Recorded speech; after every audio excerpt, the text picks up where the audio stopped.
لله رب العالمين والصلاة والسلام على سيد المرسلين وعلى آله وصحبه أجمعين اما بعد. محترم شاہدین و ناظرین، رمضان المبارک کا برکتوں، عظمتوں، عبادتوں اور ذکر و تلاوت کا مہینہ جب جب آتا ہے، دنیا کے تمام مسلمان خصوصی طور سے عبادت اور ذکر و اذکار تلاوت میں لگ جاتے ہیں، حسب استطاعت صدقہ و خیرات کرتے ہیں، جتنی قوت اور طاقت ہوتی ہے زیادہ سے زیادہ حسنات و خیرات سے اپنے دامن کو بھرنے کی کوشش کرتے ہیں، فرائض و نوافل اور سنن خصوصی طور سے ادا کیے جاتے ہیں، اور رمضان المبارک کی یہ خصوصیت و اہمیت ابتدا سے لے کر کے ابتدائی اسلام سے لے کر کے اب تک باقی ہے۔ رسول اکرم صلی اللہ علیہ وسلم اور صحابہ کرام رضی اللہ عنہم نہایت ہی ذوق و شوق کے ساتھ اس ماہ مبارک میں تراویح، تلاوت اور دیگر عبادات میں لگ جایا کرتے تھے، لیکن وقت گزرتا گیا، زمانہ نبوت سے ہم دور ہوتے گئے، اور جو جو اسلام پھیلا، امت کے افراد کی تعداد بڑھتی گئی، اس دین میں بدعت پرستوں نے کچھ نئی چیزیں بھی ایجاد کرنی شروع کر دی، جبکہ ان نئی چیزوں کا تعلق اسلام سے، شریعت سے ادنا بھی نہیں تھا۔ تراویح، تلاوت، قرآن مجید، شب قدر جیسی بابرکت رات میں عجیب و غریب عبادتیں گڑھی گئی، جنہوں نے صحیح عبادتوں کی روح کو اور اس کی چاشنی کو تاراج کر دیا، تباہ و برباد کر دیا۔ جو عبادت کی روح ہونی چاہیے، جو عبادت کے اندر مٹھاس اور چاشنی ہونی چاہیے، جو عبادت سنت کے مطابق ہونی چاہیے، وہ ساری چیزیں ختم کر دی گئیں، اور عبادتوں کے اندر ایسی ایسی بدعتیں ایجاد کی گئیں کہ اللہ ہمیں ان سے اپنے امان اور حفظ میں رکھے۔ انہی بدعتوں میں سے ایک بدعت کا تذکرہ میں آپ کو کروں گا، اور وہ ہے شبینہ کی بدعت۔ شبینہ ہمارے ہند و پاک میں بعض طبقوں میں بہت زیادہ معروف ہے۔ اس کا مطلب ہوتا ہے، شبینہ ایک فارسی لفظ ہے، اس کا عربی سے بھی کوئی تعلق نہیں ہے، ایک فارسی لفظ ہے جس کا مطلب ہوتا ہے حافظ قرآن کا رمضان کی کسی رات میں، خاص طور سے شب قدر میں باجماعت تراویح میں پورا قرآن مجید ختم کرنا۔ یہاں پر کئی چیزیں سامنے آتی ہیں، کئی سوالات پیدا ہوتے ہیں کہ کیا شبینہ اللہ کے رسول صلی اللہ علیہ وسلم اور صحابہ کرام رضی اللہ عنہم کے عہد میں ہوئی تھی؟ کیا قرآن مجید ایک رات میں ختم کرنا جائز ہے؟ اللہ کے رسول صلی اللہ علیہ وسلم اور صحابہ کرام رضی اللہ عنہم کا اس پر کیا تعامل تھا؟ قرآن مجید پڑھنے کے کیا آداب ہیں؟ کیا شبینہ میں تجوید و ترتیل کی رعایت ہو پاتی ہے؟ اور کیا شبینہ کی نماز شریعت کے متعین کردہ ضابطوں کے اندر آتی ہے؟ آگے ہم انہی نکات پر، چند نکات پر بالترتیب مختصر گفتگو کریں گے۔ پہلی چیز، کیا شبینہ دور نبوت میں تھی؟ تو جب ہم دیکھتے ہیں تو اللہ کے رسول صلی اللہ علیہ وسلم کے زمانے میں وہ مشہور روایت ہے کہ اللہ کے رسول صلی اللہ علیہ وسلم نے صحابہ کرام کو 3 دنوں تک تراویح پڑھائی، پھر چوتھے دن آپ باہر نہیں نکلے، اور صحابہ کرام مسجد میں آپ کا انتظار کرتے رہ گئے۔ صبح آپ نے اس کی علت یہ بیان فرمائی کہ میں نے تراویح اس لیے نہیں پڑھائی کہ کہیں یہ تمہارے اوپر واجب نہ ہو جائے۔ عائشہ رضی اللہ تعالیٰ عنہ فرماتی ہیں کہ آپ تا حیات اسی پر کاربند رہے، پھر دوبارہ آپ نے جماعت سے تراویح نہیں پڑھائی۔ اس کو امام بخاری نے روایت کیا ہے۔ عائشہ رضی اللہ تعالیٰ عنہ کی ایک دوسری روایت ہے جس میں ہے کہ آپ رمضان اور غیر رمضان میں 11 رکعتوں سے زیادہ کبھی نہیں پڑھتے تھے۔ اسے بھی بخاری اور مسلم نے روایت کیا ہے۔ اسی طرح آپ صلی اللہ علیہ وسلم رمضان المبارک کے آخری 10 دنوں میں اعتکاف میں بیٹھا کرتے، اور دیگر صحابہ کرام رضی اللہ عنہم بھی اعتکاف کیا کرتے تھے، آپ کے بعد بھی کیا کرتے تھے، لیکن کبھی بھی آپ نے ان کی جماعت بنا کر رات بھر نماز نہیں پڑھائی۔ صحابہ کرام رضی اللہ تعالیٰ عنہم سے بھی کبھی پوری رات ایک جماعت بنا کر تراویح میں پورا قرآن مجید ختم کرنا ثابت نہیں ہے، بلکہ یہ بعد کی بدعت ہے اور ہر بدعت گمراہی ہے، جیسے کہ اللہ کے رسول صلی اللہ علیہ وسلم نے ارشاد فرمایا کل بدعت ضلالہ، ہر بدعت گمراہی ہے۔ امام مسلم نے صحیح کے اندر روایت کیا ہے۔ اور اسی طرح فرمایا آپ نے من احدث فی امرنا ھذا ما لیس منہ فہو رد، اگر کسی نے ہماری شریعت میں کوئی نئی چیز جو اس میں سے نہیں ہے پیدا کی تو وہ مردود ہے۔ وہ امام بخاری نے، امام مسلم نے اس کو روایت کیا ہے۔ تو معلوم کیا ہوا کہ اللہ کے رسول صلی اللہ علیہ وسلم اور صحابہ کرام سے پوری رات کسی بھی نماز میں پورا قرآن مجید پڑھ کر کے ختم کرنا یہ ثابت نہیں ہے۔ پھر ایک سوال پیدا ہوتا ہے کیا پورا قرآن مجید ایک رات میں ختم کرنا جائز ہے؟ اللہ کے رسول صلی اللہ علیہ وسلم نے 3 دن سے کم میں قرآن مجید ختم کرنے سے منع فرمایا ہے، اور اکثر صحابہ کرام رضی اللہ عنہم کا عمل بھی اسی پر رہا ہے۔ عبداللہ ابن عمر رضی اللہ تعالیٰ عنہ سے مروی ہے، فرماتے ہیں کہ اللہ کے رسول صلی اللہ علیہ وسلم نے مجھ سے فرمایا اقرأ القرآن فی کل شہر، ایک ماہ میں ایک بار قرآن پڑھو۔ میں نے کہا یا نبی اللہ انی اطیق افضل من ذلک، اللہ کے رسول صلی اللہ علیہ وسلم مجھے اس سے بھی زیادہ کی طاقت ہے، میں اس سے زیادہ پڑھ سکتا ہوں۔ تو آپ نے فرمایا فقرأہ فی کل 20، تو 20 دن میں پڑھا کرو۔ فرماتے ہیں کہ میں نے کہا کہ یا نبی اللہ، اللہ کے نبی صلی اللہ علیہ وسلم میں اس سے بھی زیادہ کی طاقت رکھتا ہوں۔ تو فرمایا فقرأہ فی کل 15، 15 دن میں پڑھا کرو، قرآن مجید 15 دن میں ختم کیا کرو۔ میں نے کہا یا اللہ کے رسول صلی اللہ علیہ وسلم مجھے اس سے بھی زیادہ کی طاقت ہے، تو فرمایا فقرأہ فی کل 10، ہر 10 دن میں پڑھا کرو۔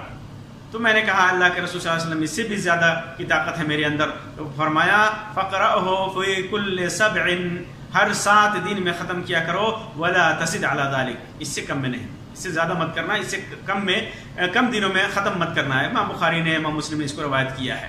اسی طرح عبداللہ ابن عمر رضی اللہ تعالیٰ عنہ کی ہی ایک دوسری روایت ہے کہ اللہ کے رسول صلی اللہ علیہ وسلم نے ارشاد فرمایا لم یفقہ من قرأ القرآن فی اقل من 3، جس آدمی نے 3 دن سے کم میں قرآن مجید پڑھی اس نے اسے سمجھا نہیں۔ امام ابو داؤد نے، امام ترمذی نے، امام ابن ماجہ نے اس کو روایت کیا ہے، اور علامہ البانی نے اس کو صحیح قرار دیا ہے سنن ابن ماجہ کے اندر۔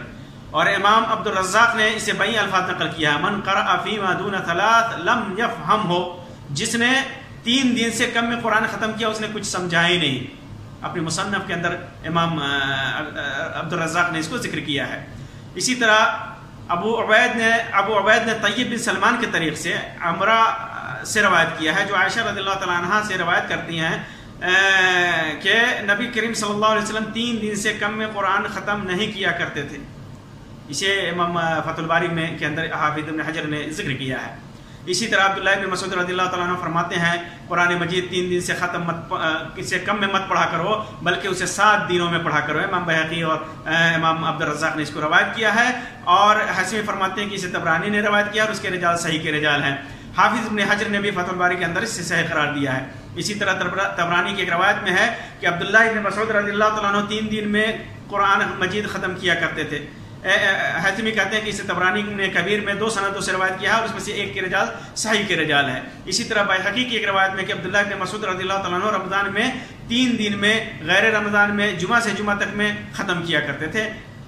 اسی طرح ایک دوسری روایت میں عبداللہ ابن مسعود فرماتے ہیں من قرأ القرآن فی اقل من 3 فهو راجز، جس نے 3 دن سے کم میں قرآن مجید ختم کیا وہ راجز ہے، یعنی رجزیہ اشعار پڑھنے والا، گویا وہ قرآن مجید نہیں پڑھ رہا ہے بلکہ رجزیہ اشعار پڑھ رہا ہے۔ سعید بن منصور نے سنن کے اندر اور عبد الرزاق نے مصنف کے اندر اس کو روایت کیا ہے، اور طبرانی نے اس کو کبیر میں روایت کیا ہے، اور اس کے رجال صحیح کے رجال ہے، جیسا کہ حاسمی نے مجمع الزوائد کے اندر کہا ہے۔ اسی طرح معاذ ابن جبل رضی اللہ تعالیٰ عنہ 3 دن سے کم میں قرآن مجید پڑھنے کو ناپسند کرتے تھے، اور خود بھی 3 دن سے کم میں نہیں پڑھتے تھے۔ عبد الرزاق نے اس کو اور ابن نصر مروزی نے قیام اللیل کے اندر اسے روایت کیا ہے۔ اسی طرح زید ابن ثابت رضی اللہ تعالیٰ عنہ کے سلسلے میں آتا ہے کہ وہ سرعت و تیزی کے ساتھ قرآن مجید پڑھنے کو ناپسند کرتے تھے، اور 7 دنوں میں ختم قرآن کو بہتر جانتے تھے، کیونکہ اس سے تدبر اور فہم میں مدد ملتی ہے۔ امام مالک نے موطا کے اندر اس کو روایت کیا ہے، اور عبد الرزاق نے مصنف کے اندر روایت کیا ہے۔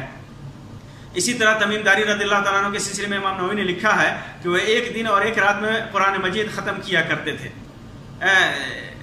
اس کو بہت سارے لوگوں نے تاریخی کتابوں میں روایت کیا ہے، التبیان کے اندر اور اسی طرح ابن کثیر فضائل القرآن کے اندر روایت کیا ہے، جبکہ ایک دوسری روایت میں بسند صحیح وارد ہے کہ وہ 7 دنوں میں ختم کیا کرتے تھے. یہ صحیح سند کے ساتھ ہے. ابن سعد نے طبقات کبریٰ کے اندر اور سیر اعلام النبلاء کے اندر، سنن کبریٰ کے اندر، بہقی کی اور مختصر تاریخ دمشق کے اندر یہ روایت موجود ہے. ابو حمزہ فرماتے ہیں کہ میں نے عبداللہ ابن عباس رضی اللہ تعالیٰ عنہ سے کہا کہ میں نہایت ہی سرعت کے ساتھ تیزی کے ساتھ قرآن مجید پڑھا کرتا ہوں اور بسا اوقات ایک ہی رات میں 1 مرتبہ یا 2 مرتبہ ختم کر دیا کرتا ہوں. تو عبداللہ ابن عباس رضی اللہ تعالیٰ عنہ نے فرمایا ایک رات میں صرف سورہ بقرہ تدبر اور ترتیب کے ساتھ پڑھنا میرے نزدیک تمہارے جیسے پڑھنے سے بہتر ہے. اسے امام بہقی نے سنن کبریٰ کے اندر روایت کیا ہے. اسی طرح ابی ابن کعب رضی اللہ تعالیٰ عنہ 8 دنوں میں قرآن مجید ختم کیا کرتے تھے. امام بہقی نے اور امام عبدالرزاق نے اور ابن نصر مروزی نے اور ابن سعد نے اس کو صحیح سند کے ساتھ روایت کیا ہے. تابعین میں سے عبد الرحمن ابن یزید ابن علقمہ اور ابراہیم 1 ہفتے میں قرآن ختم کیا کرتے تھے. حسین بن علی الکرابسی فرماتے کہ میں نے 8 راتیں امام شافعی کے ساتھ گزاری. آپ 1/3 رات کے قریب نماز پڑھا کرتے تھے اور ان کو میں نے ایک رات میں 50 آیتوں سے زیادہ پڑھتے ہوئے نہیں دیکھا.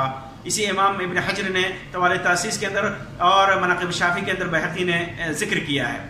معمر فرماتے ہیں کہ قتادہ 7 دنوں میں قرآن ختم کیا کرتے تھے. عبدالرزاق نے مصنف کے اندر اس کو ذکر کیا ہے. ابو عبید، احمد ابن حنبل اور اسحاق بن راہویہ کا مسلک بھی یہی ہے کہ 3 دنوں سے کم میں قرآن ختم نہ کیا جائے.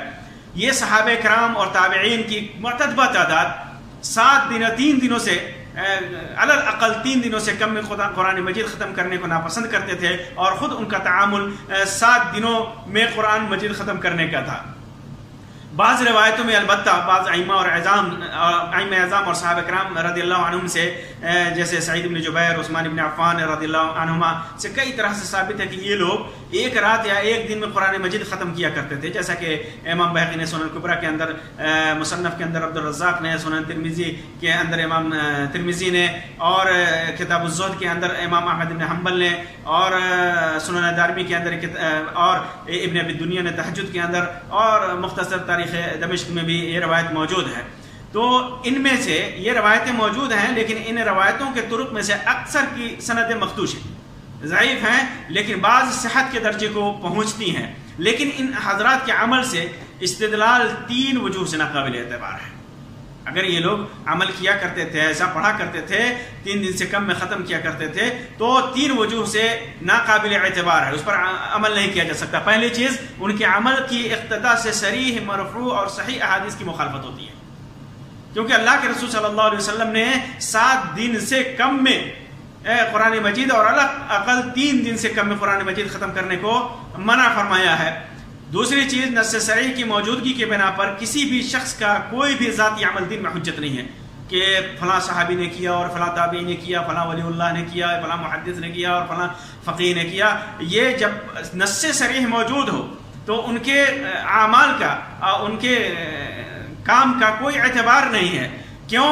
اس لیے کہ یہ ان کا ذاتی عمل کسی وجہ سے ہو سکتا ہے، انہیں خبر نہ ہو یا کوئی ان کے یہاں تعویل ہو، اس بنیاد پر وہ کرتے ہوں. لیکن صریح نص موجود ہے تو ہمیں اس صریح نص کی موجودگی کی بنا پر ہمیں ان کے عمل کی اتباع نہیں کرنی چاہیے.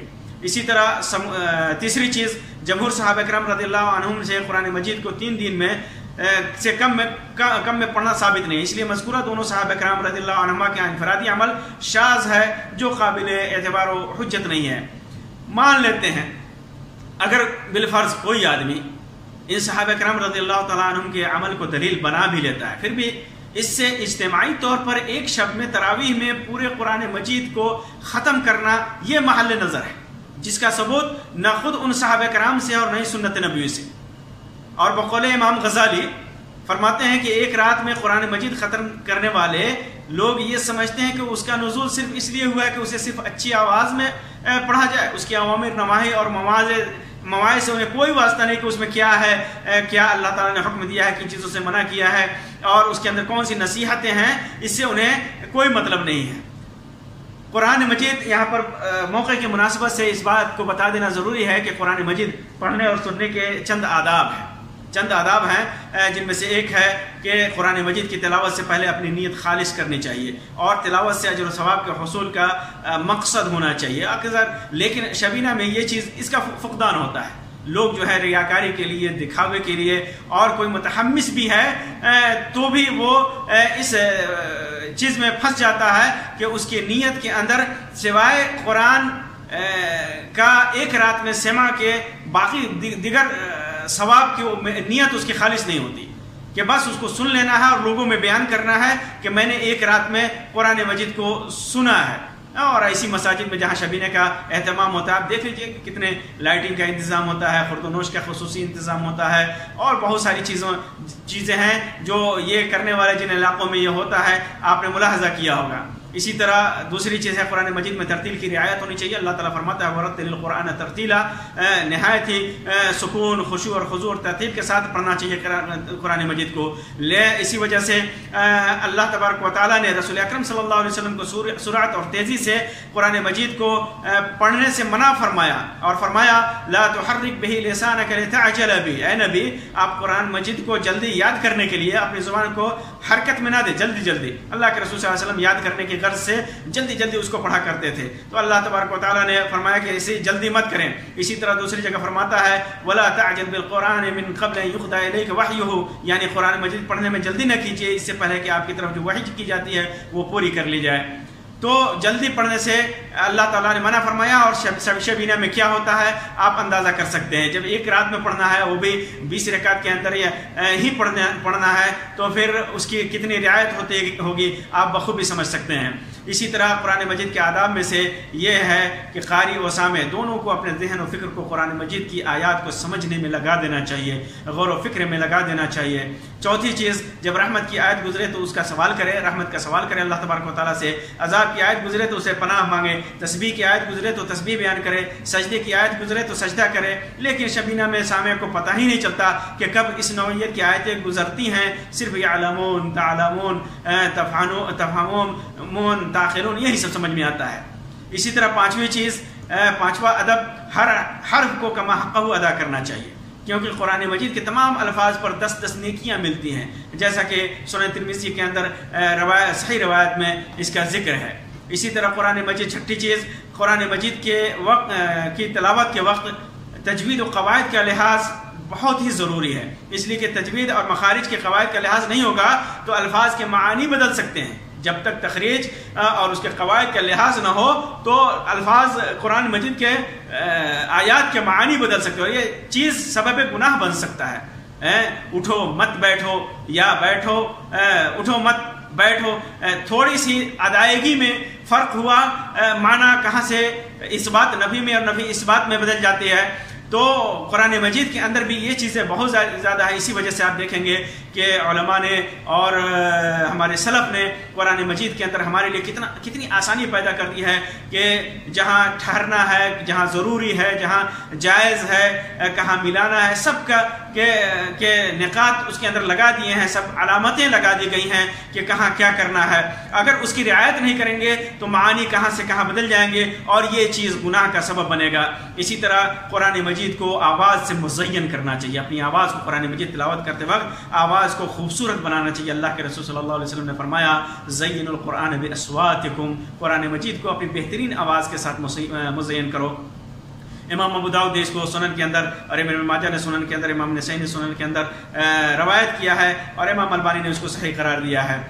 آٹھویں چیز, جب قرآن مجید کی تلاوت ہو رہی ہو تو سامعین کے لیے اسے غور سے اور خاموشی کے ساتھ سننا واجب ہے.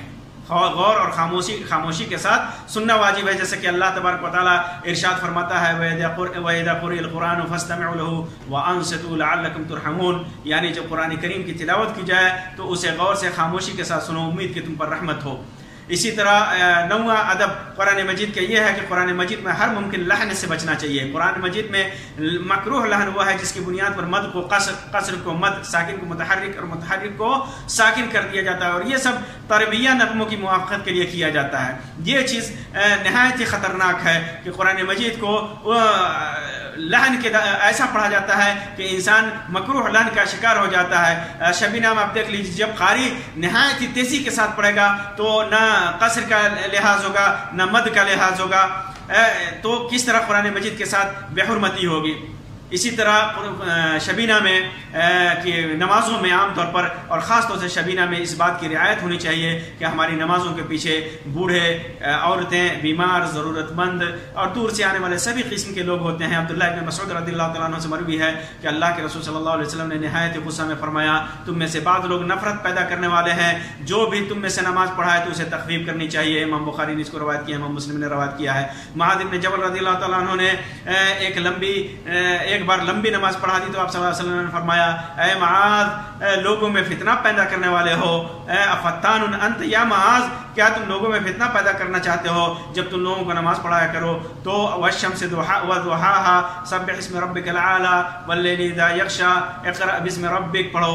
امام مسلم نے اس کو صحیح کے اندر روایت کیا ہے. عثمان ابن ابو العاص رضی اللہ تعالیٰ عنہ فرماتے ہیں کہ اللہ کے رسول صلی اللہ علیہ وسلم نے مجھ سے فرمایا، جب تم سے کسی قوم کی امامت کرو تو ان کو حل کی نمازیں پڑھایا کرو. امام مسلم نے صحیح کے اندر اس کو روایت کیا ہے. یہ ساری روایتیں اس بات کو صراحت سے بتاتی ہیں کہ کسی بھی امام کے لیے جائز اور درست نہیں ہے کہ لوگوں کو مشقت و پریشانی میں ڈالے اور نمازیں لمبی کر کے فتنہ کا سبب بنے.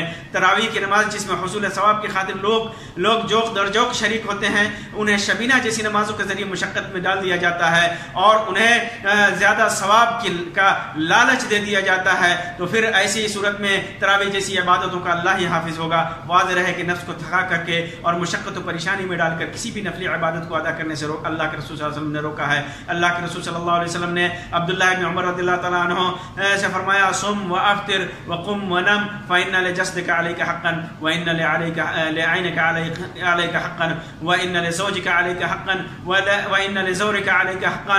یعنی تم روزہ بھی رکھو اور بلا روزہ بھی رہو، رات میں قیام بھی کرو اور سو بھی، کیونکہ تمہارے اوپر تمہاری جسم، تمہاری آنکھ، تمہاری بیوی اور تمہارے مہمانوں کا حق ہے. امام بخاری نے اس کو روایت کیا ہے. تو معلوم کیا ہوا کہ شبینہ جیسی نمازیں دین میں نہ یہ کہ بدعت ہے، اللہ کے رسول صلی اللہ علیہ وسلم نے اور صحابہ کرام نے اس کو نہیں کیا، بلکہ یہ